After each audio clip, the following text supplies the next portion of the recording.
La transcendance, c'est ce que nous ne pouvons pas changer. Par exemple, il est certain que la Révolution française, avec la perte de la monarchie, aura été une perte de transcendance, défaite de la transcendance. Parce que on remplace la monarchie, quelque chose que nous ne contrôlons pas, puisque cette monarchie, elle est héréditaire et elle a sa propre logique, sa propre dynamique.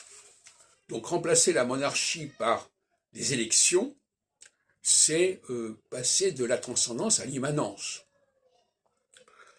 Et par conséquent, pour l'astrologie par exemple, eh bien l'astrologie, elle est également atteinte par ce processus, parce que l'astrologie est de l'ordre de la transcendance. Le fait de dire que les astres tournent autour de nous, c'est pas nous qui les avons installés, c'est pas nous qui les avons mis en place, c'est pas nous qui avons décidé ceci ou cela.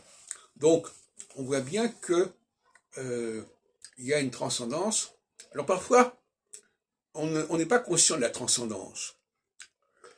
Je pourrais parler notamment de la langue française dont j'ai parlé tout à l'heure. Est-ce que la langue française est dans la transcendance? À mon avis, oui. À mon avis, il y a un mystère de la langue française. Il y a un mystère de la fascination que le français a exercée autour de lui sur d'autres langues. Et ça, c'est intéressant. L'Union européenne, par exemple, aurait dû être la victoire de la langue française. C'est-à-dire la reconnaissance de ce que toutes sortes de langues européennes devaient à la langue française. Ça n'a pas été le cas. Et actuellement, on a remplacé la langue française par un processus hybride qui est l'anglais, qui doit d'ailleurs beaucoup au français, ce qui fait que quelque part, l'anglais roule pour le français. Mais néanmoins, on a quand même une difficulté là, quelque part. En acceptant la langue française, on accepte une forme de transcendance, quelque part. On accepte quelque chose qui existe depuis des siècles, voire un millénaire, et qui a impacté considérablement les autres langues, d'une façon ou d'une autre, avec des variations, bien entendu. Mais malgré tout, quand quelqu'un regarde les choses, il voit bien qu'il y a une continuité. Dans cette diversité, il y a toujours une continuité. Dans cette diversité, il y a toujours une unité. Et le rôle de la science, c'est de montrer l'unité derrière la diversité. Or, pour beaucoup de gens, ils essayent de nier l'unité en mettant en avant la diversité. C'est ce qui se passe en astrologie.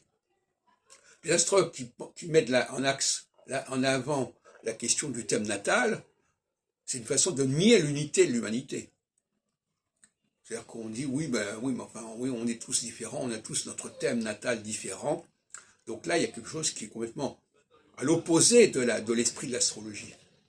Alors, il y a une pseudo-astrologie individuelle qui remplace une astrologie collective, une astrologie transcendante, qui laisse la place d'ailleurs aux explications des astrologues qui disent ceci, qui disent cela, dans l'interprétation du thème, alors qu'à mon avis, il n'y a pas de thème individuel, ça n'existe pas le thème individuel.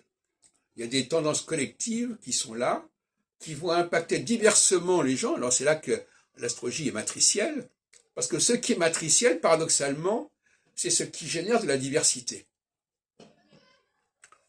La matrice, par définition, c'est comme une source.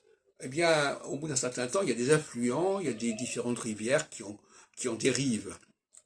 J'aime beaucoup la notion de dérivation en linguistique. Donc, la dérivation n'existe que par la matricialité. C'est à partir d'une matrice qu'il y a des dérivations et des dérives. Donc, il ne faut pas croire que les choses sont contradictoires.